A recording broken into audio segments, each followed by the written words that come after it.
विश्व रत्न की बाबा साहब भीमराव अंबेडकर जी की आराधना करते हैं, जिनके वजह से आज हमें अधिकार मिला कुछ कहने का। इतना सुंदर मंच मिलल है, बाबा साहब का देन है। ये लिए ओ आत्मा के नमन है, ओ महापुरुष लोगन के नमन है। कैसे कैसे छू के चरण बाबा भीम के नमन बा,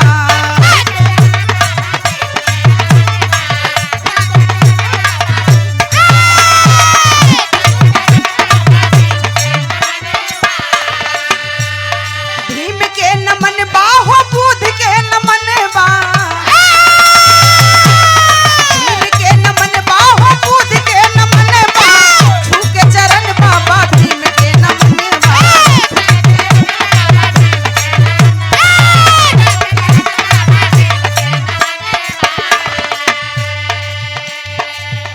पहली लाइन में संकेत है, जो कुछ भी मिला है आज हमें जीने का अधिकार, समाज में रहने का, उठने का, बैठने का, इस शुद्ध पानी पीने का, शुद्ध भोजन करने का अगर अधिकार किसी ने दिलाया है तो हमारे बाबा साहब भीमराव अंबेडकर जी की देन है।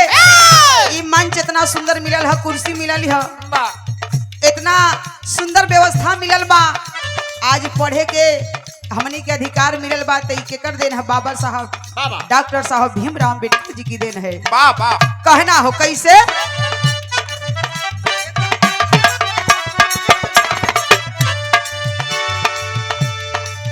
बुद्ध जी सिखवले मानव के मानवता, मानव के मानवता,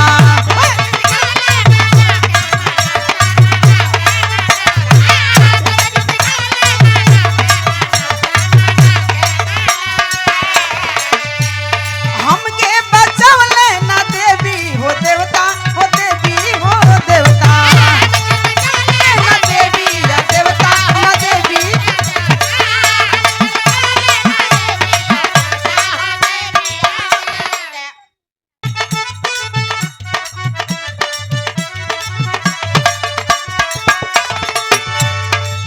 बुद्ध जी सिखवले मानव के मानवता, मानव के मानवता,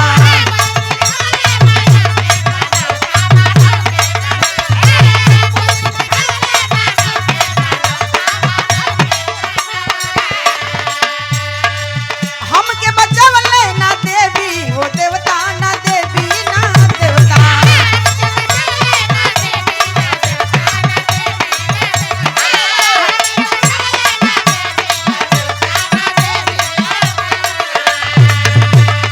उनकी कृपा से हाय चमकत चमानवा,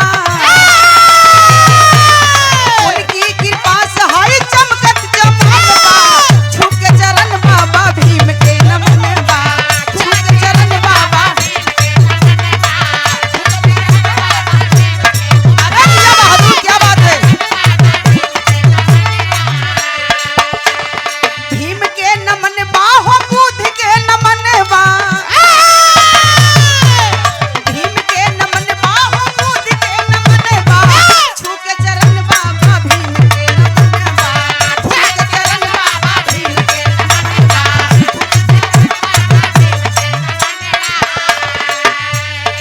आज हमें शुद्ध भोजन मिल रहा है साथियों, तो यह बाबा साहब की देन है। पशु से भी बदतर हम लोगों की जिंदगी थी। सोचिए आज हम लोग बाबा साहब की किताब को पढ़ते हैं तो रूह कांप जाता है। जिन्होंने कष्टों का सामना किया होगा, ए भैया वो कौन समय, वो कौन हालात रहल हुई। आज हमारे बाबा साहब यह प्रमाण मिलता है, किताबों में पढ़ने को मिलता है कि हमारे बाबा साहब की दुर्गत की गई। इतनी दुर्गत थी कि बाबा साहब को पढ़ने का अधिकार नहीं था। लोग बतावेलन, पढ़े के मिलेला, सुने के मिलेला कि बाबा साहब को स्कूल में बैठने का अधिकार नहीं था। बाबा साहब स्कूल के बाहर बैठ करके शिक्षा ग्रहण किए। ए भैया ऐसा ऐसा व्यवस्था रहल। दूसरी लाइन में कहना हो कैसे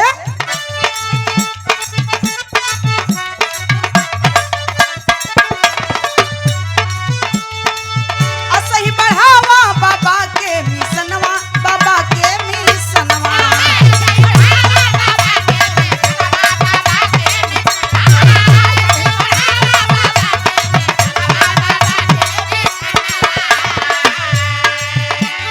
दुखवा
कुछ मन से कह रहे हैं, गा रहे हैं, बोल रहे हैं, तो ये हमारे बाबा साहब डॉक्टर साहब भीमराव अम्बेडकर जी की देन है। वंदना कमों में होला, बहुतों में होला। अरे बाबा साहब के इतनी करनी कथनी बा कि अगर सुबह से शाम लगी नल जा, चाहे शाम से सुबह लगी नल जा, फिर भी बाबा के गुरु बाबा के कथनी ना गवा पाए। कई महीना लगे तबो ना पूरा होई। ए लिए वंदना के आखिरी लाइन में कहना है,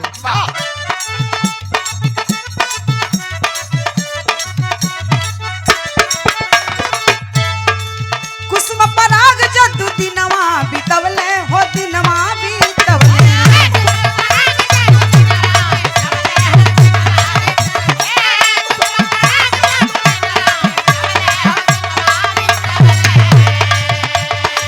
काशीनाथ गुरु जी मिसना के गवले हो, मिसना के गवले।